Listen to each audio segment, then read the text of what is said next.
All right, so we already did our array list. We already implemented it, and it was perfect in my eyes. But we did maybe forget a little important piece when we use unsafe, which is well, let's be real. My original test had no memory leaks. Okay? We're super happy with this test. There are no memory leaks in this test. Everything's fine.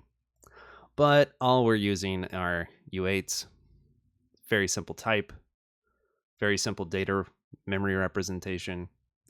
And so Rust just kind of took care of everything for us. All right. But the way that we implemented our consuming iterator and forgetting to implement drop for ArrayList can cause issues if we were to say create a string. So let's just go back real quick to this and we'll show what's up. Hey, Absinthe, what's up? Been a little bit, at least on here.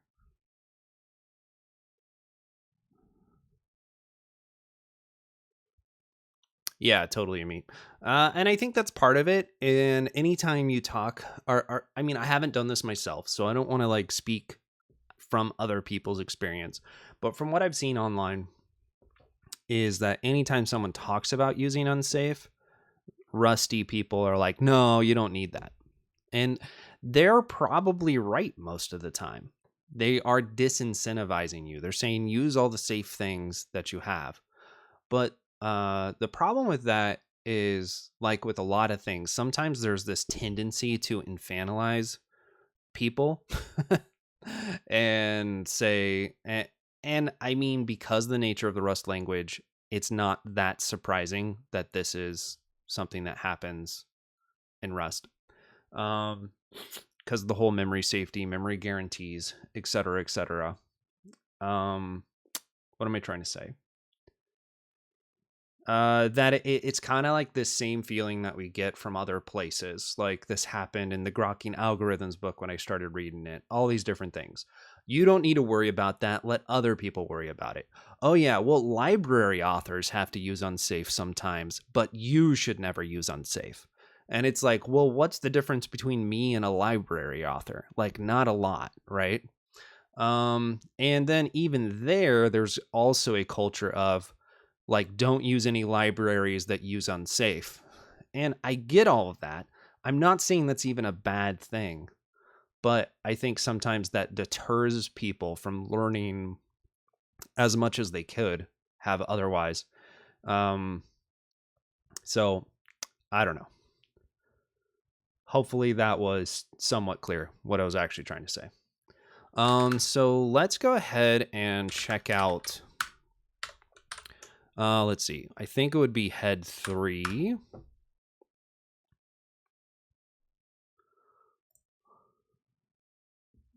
I guess not. I already had string list. Like, are we still reverting? Okay. I really thought that was what I wanted. No, this says raw vec. Why didn't, oh, because this buffer doesn't even exist in head 3. Just kidding. All right, so let's go to head 2. Okay, that's not it. Let's go head 1.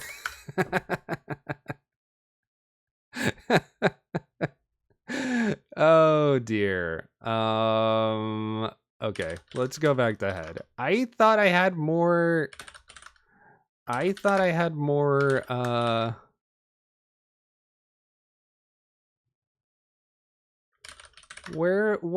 what is happening here?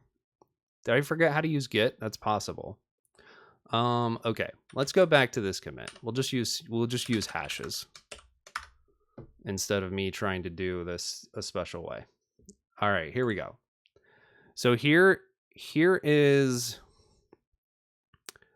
hey, Steel Fermenter. Yeah, glad Steel Tormentor. I said Steel Fermenter. I was like, okay. You just do unsafe function main all the time. That's good. I like it.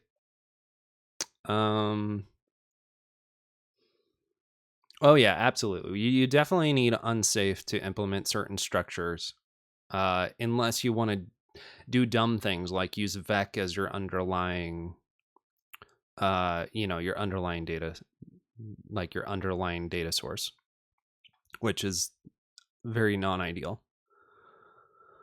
You don't need system calls since they're written in C for Portnet. You need to use unsafe. This deterrence does hinder a new programmer from learning how things work. Yeah, exactly. I mean, yeah. Okay, so let's look at this.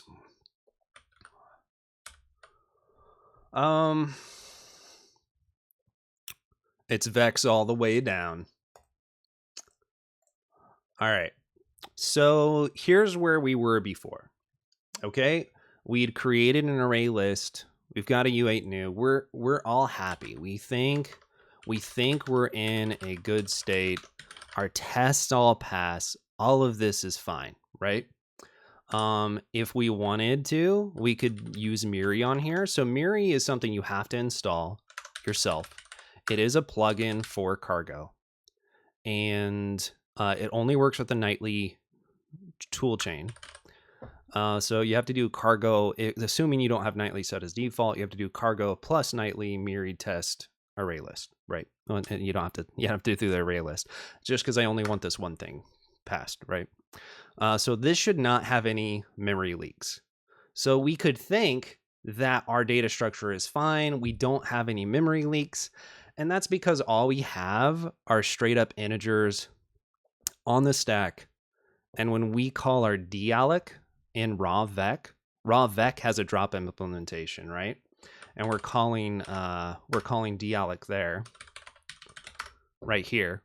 And so everything's fine.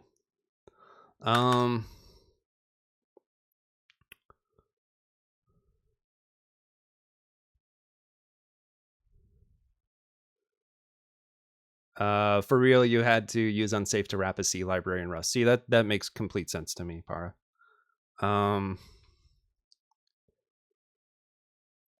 Yeah, and not in the main function, but some parts of the code. Yeah, of course. You tend to write Python, duck timing. Yeah. You can screw up Rust without unsafe, for sure. Yeah, I mean, I don't disagree with you and me. I mean, I think it can be problematic, and I don't like the attitude there is sometimes. I think there's an attitude where we're like trying to make it easier for beginners. Or people new to a domain, say systems programming. I'm pretty new to systems programming, as you can probably tell. And so we try to like dumb it down, right? We try to make it seem less complicated than it really is, et cetera, et cetera. I think all those things are fine. To some extent. But it just depends on what your end goal is. I'll just leave it at that, so I don't get too distracted opining. So this is all good. Now, so there could be a thought here. Well, we actually ended up popping all of our, because of our iter implementation. We even think our iter implementation is working fine. We already popped everything off here. So let's just comment this out. Run Miri again.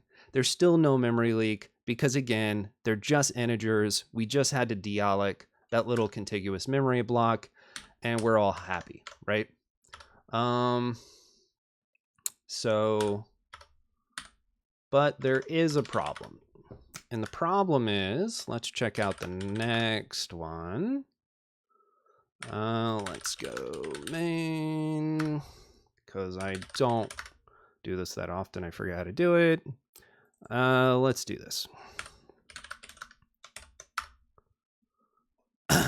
Okay.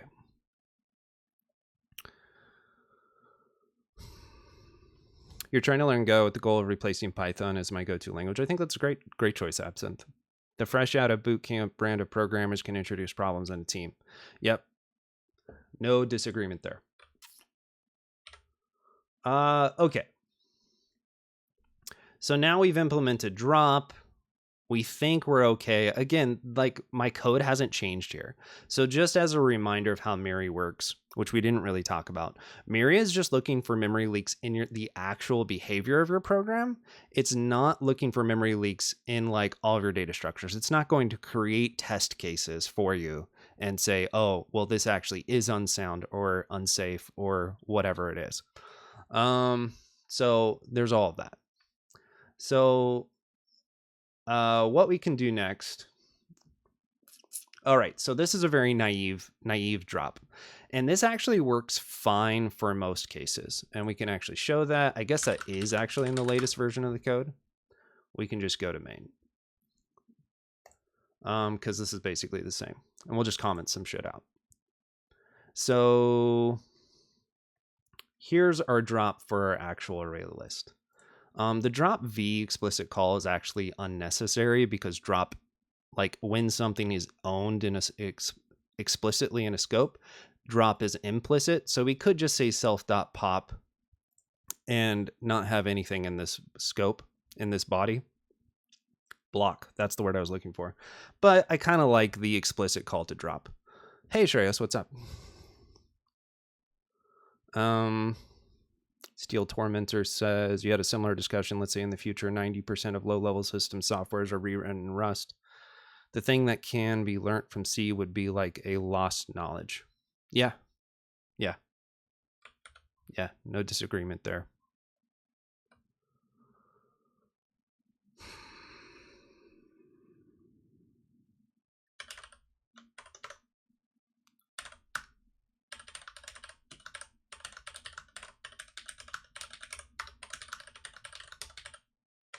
One second.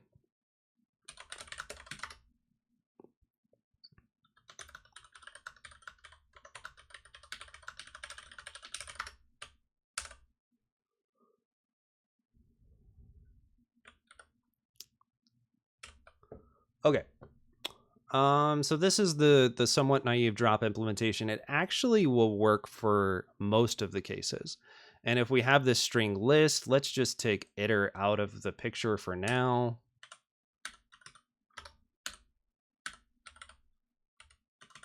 Let's take iter out of the picture for now.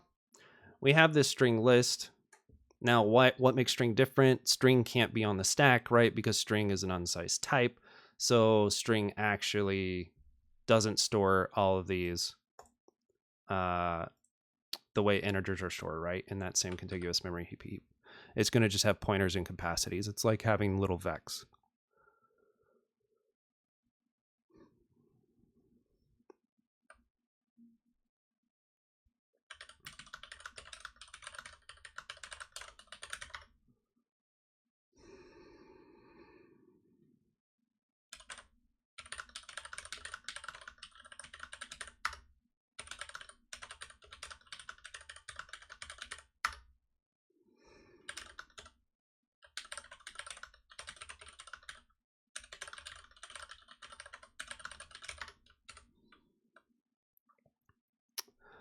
Yeah, we'll get to the double free in a minute.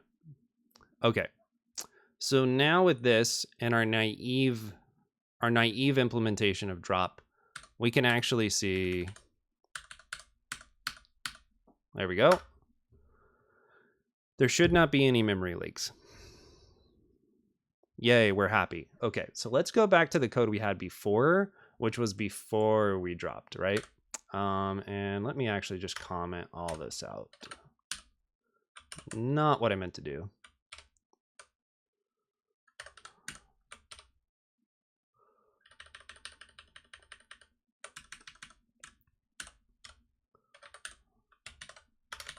Okay, so we'll just comment out both of our drops, kind of showing a little bit of what we're doing with the ArrayList iter.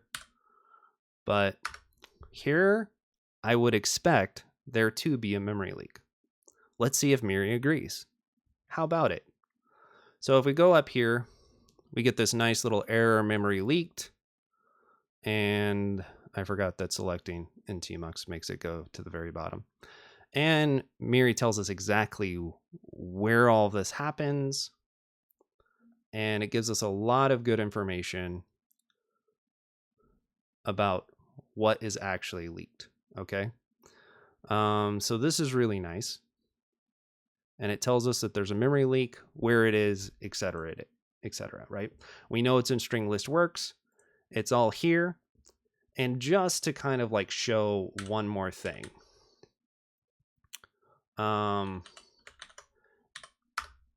Just so people really understand what Miri does and doesn't do. Let's say we've popped 2 more times, which means we basically just popped everything off of our list. I would expect that Miri actually does not report any leaks, right? And that's because we already initialized everything. And so if you made your string list, took everything off of it, you would think that maybe you did everything right. Okay. So let's go back to our memory leak situation. And then we will uncomment our drop for ArrayList.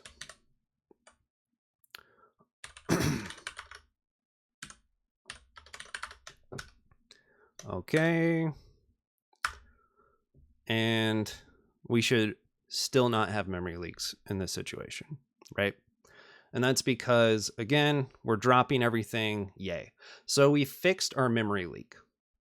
So the problem then ends up being when we start using an iterator. And this is mostly because I chose to implement a consuming iterator. So it takes ownership of everything, and it's going to drop everything because it has that ownership, right? So let's see what happens here.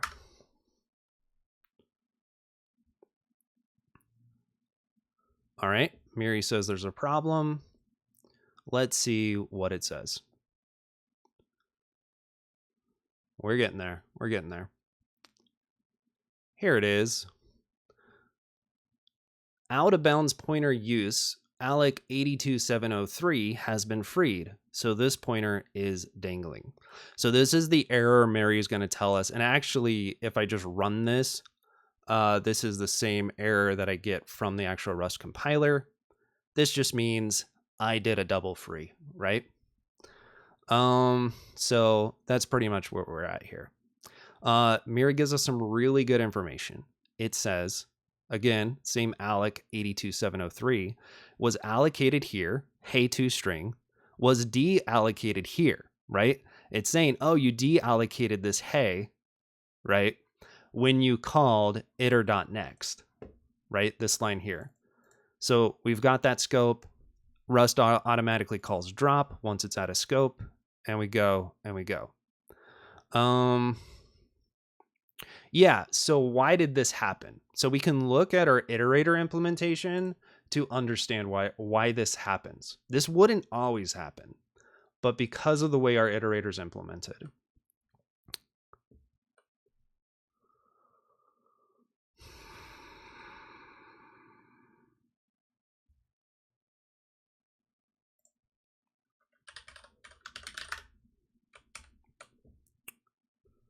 Let's see. Let me catch up on chat, and then we'll look at that.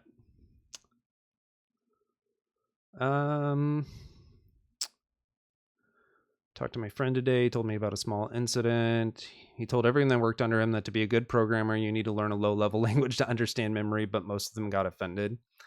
I mean, I don't actually agree with that statement, like, completely. I think if you want to be a master, like, good, it just depends on how you define good. I think you can be a good programmer, have a great career, build good software without understanding memory. I think that's possible using the right tools. Or I don't know about not understanding memory, but having a very shallow understanding of memory. But it all depends on what vertical you're in. I don't know. You guys probably hate that I just said that, but I actually think that that's fine and possible. But I think to be like a great developer, engineer, whatever you want to call it, I think you probably do need to have a more a deeper understanding of memory and how it works. I don't know. All depends on the industry. All I'm hearing is software engineering is heading towards the same cliff DevOps is. All the by hand sysadmin jobs are long gone. Yeah. Most people are just using APIs in DevOps. Yeah, for sure. He works in the UK. Oh, yeah. That's interesting. I've been going to our local Zig meetups. I'm eventually, yeah, Zig is cool. Very cool.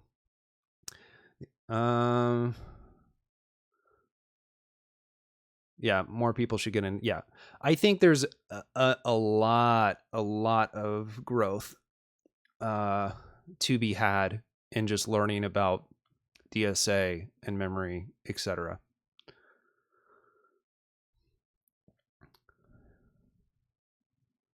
Okay, yeah. If things get dropped, how do these problems happen? Okay, so now we're back to our actual iterator.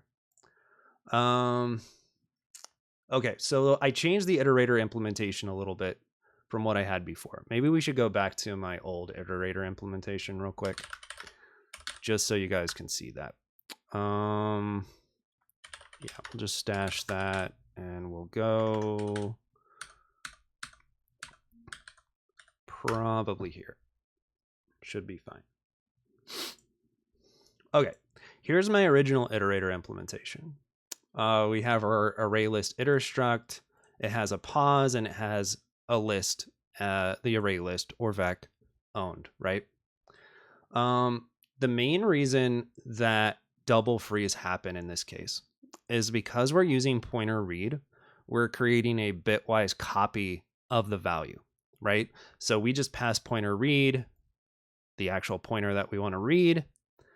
And then at this point, as you can imagine, if this were a string or a box or anything that has a non-single cell stack implementation, it's probably not the right way to say it, but it's the way I would say it. We have ownership of that right here. So say this was a box, right?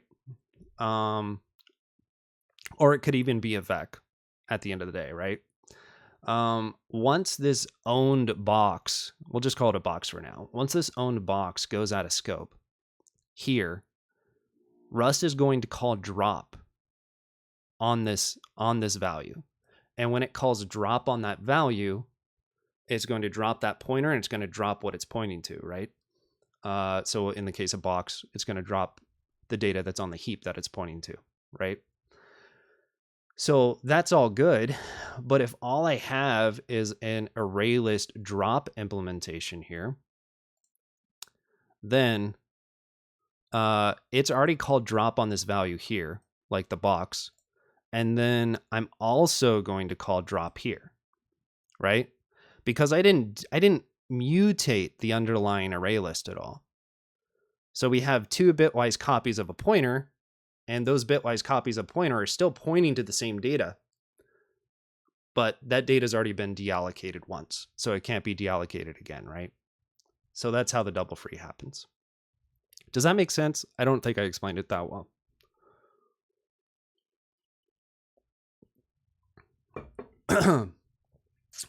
So that's basically where the double free happened. You're reminded of the everything is fine meme because of the fire. That's funny.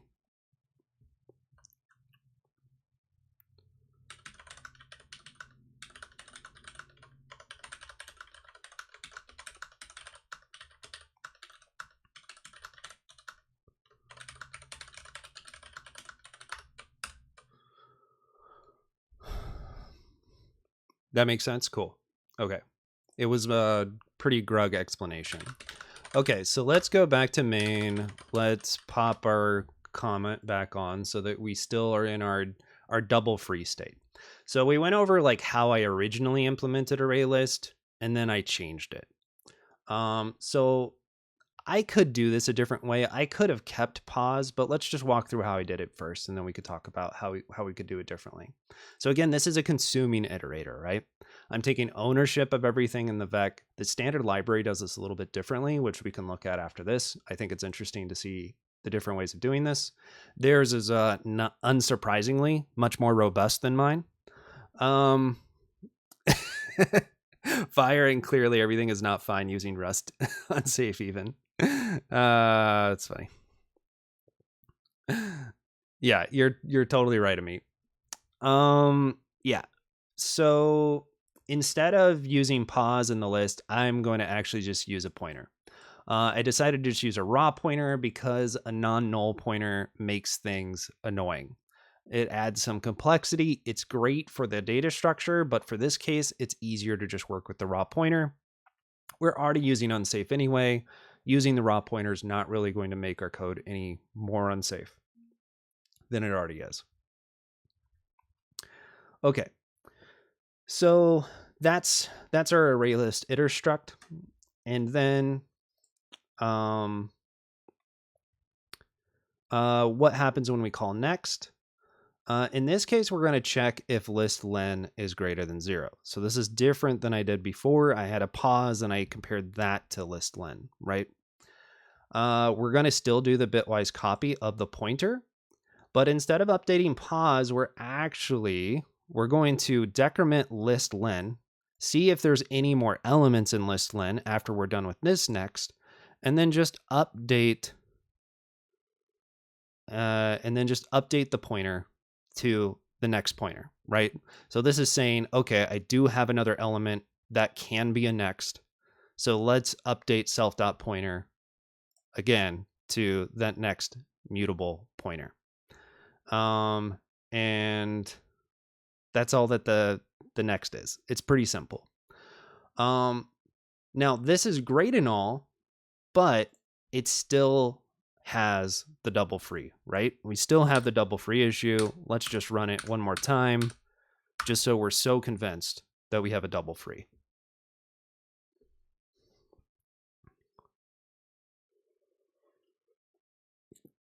We have a double free. Okay. Very exciting. So why do we still have a double free? Even though I have the list len as 0. Let's see if I remember. I don't know if I remember the answer to that question right now. I think I do. I ask a question I don't know how to answer to. Okay.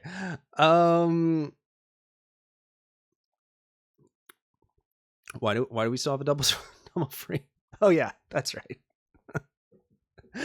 It's because oh god, sometimes.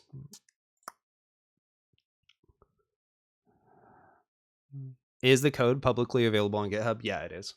It's Rust DSA live. Let's see. I don't think I've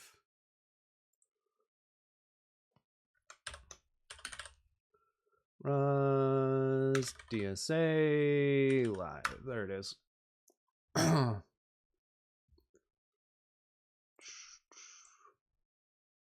I need to create a command for this, but I didn't yet.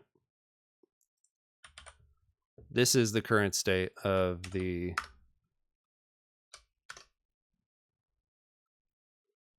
Let me see if I can do this. Commands edit yeah, for sure. Commands edit Rust DSA v2. An anonymous gifter gifted a 1-month tier on sub to Rust sucks. I feel like that's a troll on somebody. Maybe this will work. There's an error editing the command. Command does not exist. Can I just do command add then?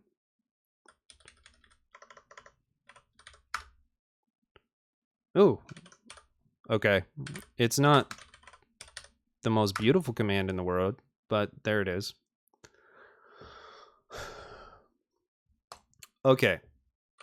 1 second.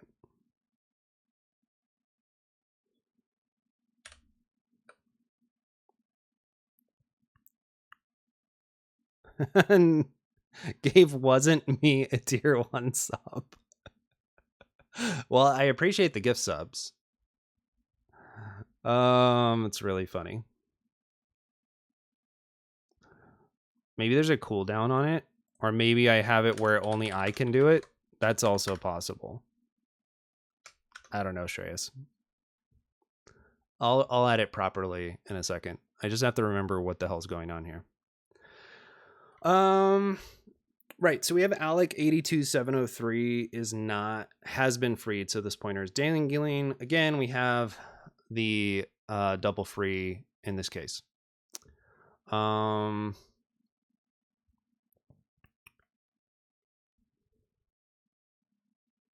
Oh, right, I remember now. So we can actually get this to go away. And this is like one of the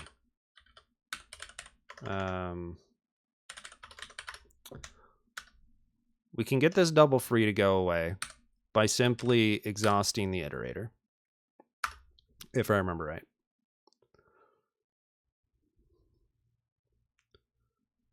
Yep. So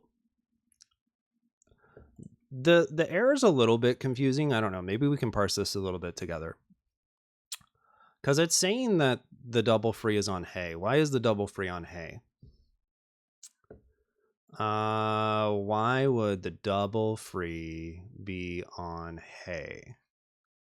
So we've already got hay here. Hay should be dropped basically right after this, right? So where would hay get dropped again? Oh yeah, I remember why this happened. I totally remember. So what's actually happening is I'm not updating the vec. All I'm doing is decrementing the length. So I'm kind of bastardizing my array list on purpose. Because I own it and because no one else can access it but me, I'm doing something that's not going to make any sense to the user, right? But they can't, they just have an iterator now, right? It's a consuming iterator. They don't have access to the vec anymore. This was just like my easy workaround, if you will.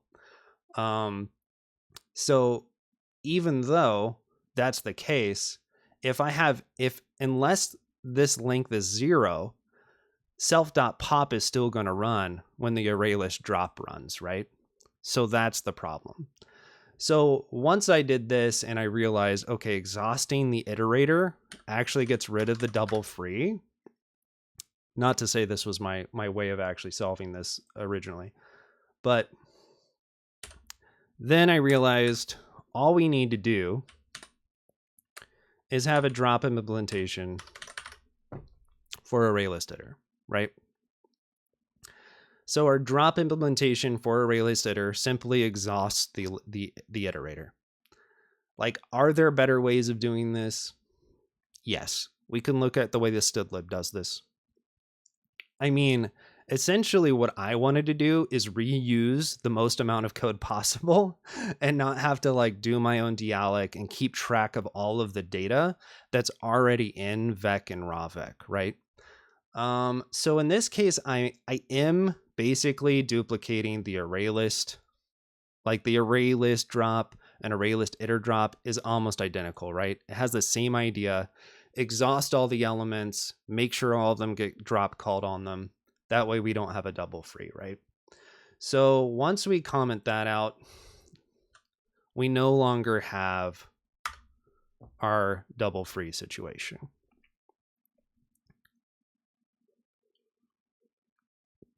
And we don't have a memory leak situation. So we didn't exhaust anything here, right? So we know that there's another element left before that drop is called, but we just let our drop go ahead and call everything for us. So this is how I ended up. Let's see if there's any changes. Nope. Yeah. This is where I ended up to fix the memory leak and the double free. It's not perfect. It's not beautiful. There's certain cases where this whole implementation doesn't work, especially zero size types. But most of the basic code that people are going to write, this ArrayList and ArrayList iterator can now handle as a consuming iterator. So again, we kept track of the pointer in our ArrayList. We just update our mutable pointer. Oh, there's not really a reason. Like, there's not really any reason that I couldn't just have an index here. What was the reason? Oh, you know what the actual reason was? It was the difference between a non-null. It was the difference between a non-null pointer and a raw pointer. And what happens is, if I use a non-null pointer here and it's still, let's see, I tried this. Well, I mean, we can do it real quick. Let's see what the error is. I kind of liked this partly just because it's really simple to think about. I'm not even keeping track of an index. I'm literally just doing the pointer math that I'm going to have to do anyway. So that's partly why I went with pointer. We could try index real quick though. We'll just call it pause. I'll just keep pointer there and we just won't use it. And this can be pause 0. And let's see if, I can't remember if I actually tried this or not, or if I just decided I wanted to do pointer for fun.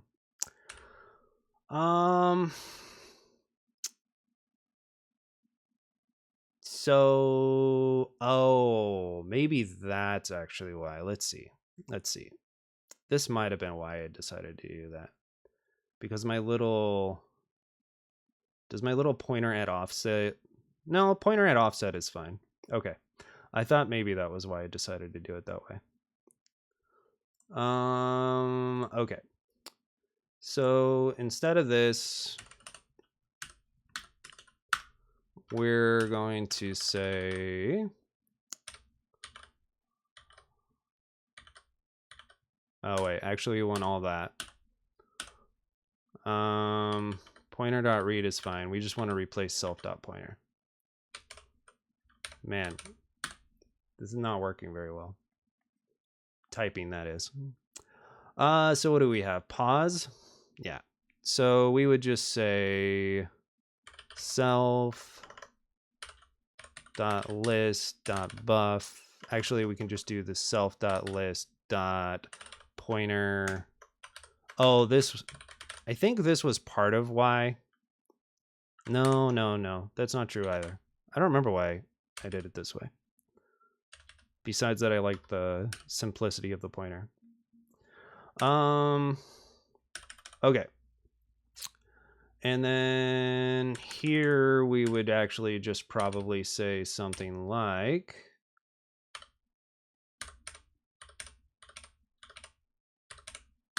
self.pause is less than self.list.len.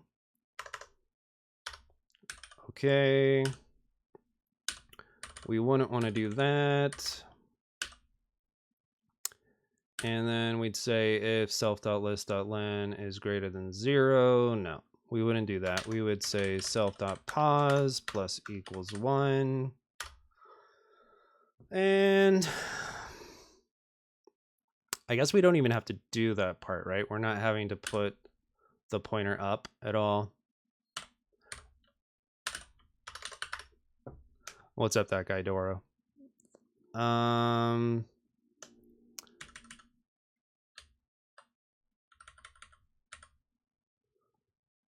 What's wrong with this? Oh, it's supposed to be self.pause. Let's see. So we read the pointer at pause. We update the pointer plus equals 1. And then we say submit. Okay, this looks fine. Let's see what happens.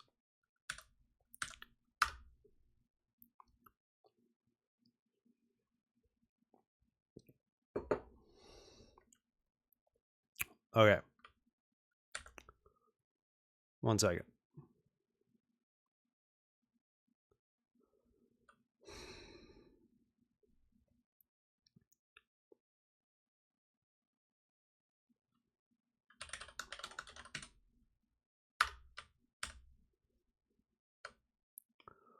Okay, so let's see what the problem is.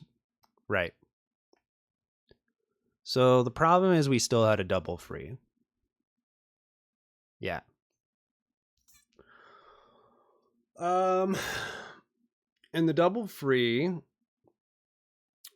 is here at U, which is our second element. And it was deallocated on 139, which means it was deallocated here. But it had already been deallocated. I guess it's just that. So does that mean is it just that our iterator's not working? Let me think about this.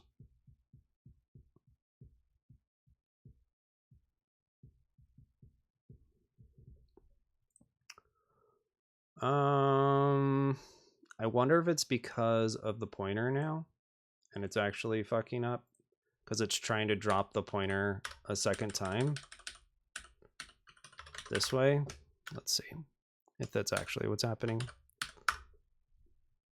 It'd be funny if this just worked. It is a simpler implementation. Yeah, it doesn't work. So I just wanted to make sure it didn't have to do with the fact that I had the pointer there. So again, it is this U. So what did we do so far? We allocated U here. We left U on the actual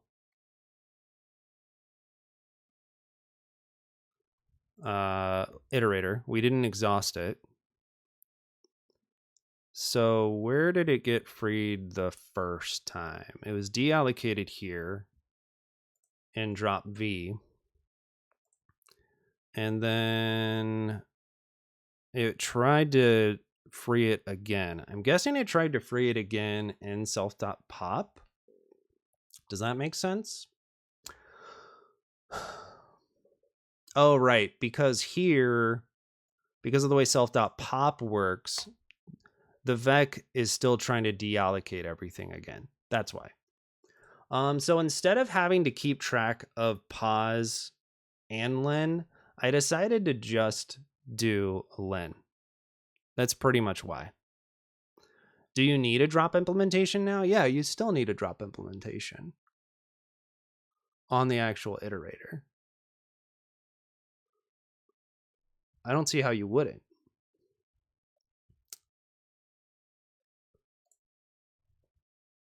Am I being dumb?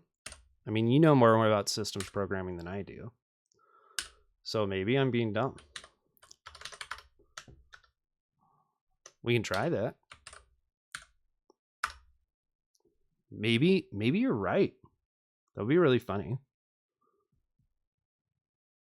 Nope. Still fails. What's this one?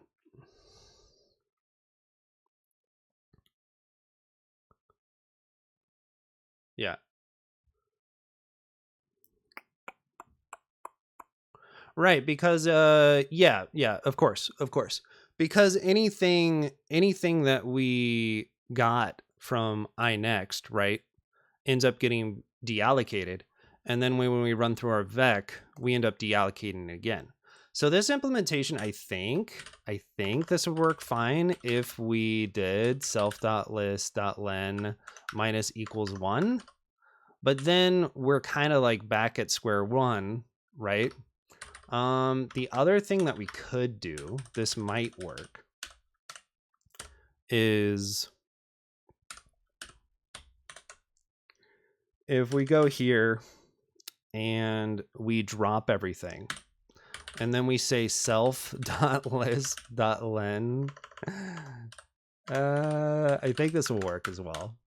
Self.list.len equals 0. This is our other option. I think this will work. Yeah. So there's pluses on. No, it's you don't return a reference from the iterator, Amit. This is a consuming iterator. So there's two different types of iterators, right? If we wanted to do this is a consuming iterator where you take ownership of everything. You're supposed to move everything. So that's what this is. And that's why we need, so that's why we need drop. I'd never done a consuming iterator before, which is why I wanted to do it. And I created a memory leak and double free situation. Anyway, I think that's all I have for now. I'm going to go back to what I came up with. I mean, this code is arguably better because I'm not having to put like this code that we ended up with is arguably better because we're not having to put like drop implementation logic into our next. It's kind of nice to just update len equals 0 here, but I'm still probably going to go back to the other one just for fun. Let's just do a hard reset and we should be back. Yeah, the other code's kind of better, right? The one I just wrote using pause. That's okay. It is what it is. It does make the iterator a lot simpler. But anyway, so that's that. Miri's pretty cool. Walks you through a lot of problems. Tells you exactly where you're doing things. So that part is really nice. So there is that. Don't drop from the back, but from the front. I don't know what you mean. So anyway, just wanted to share how we fixed our iterator in our memory leaks and a little bit about Miri. Bye, YouTube.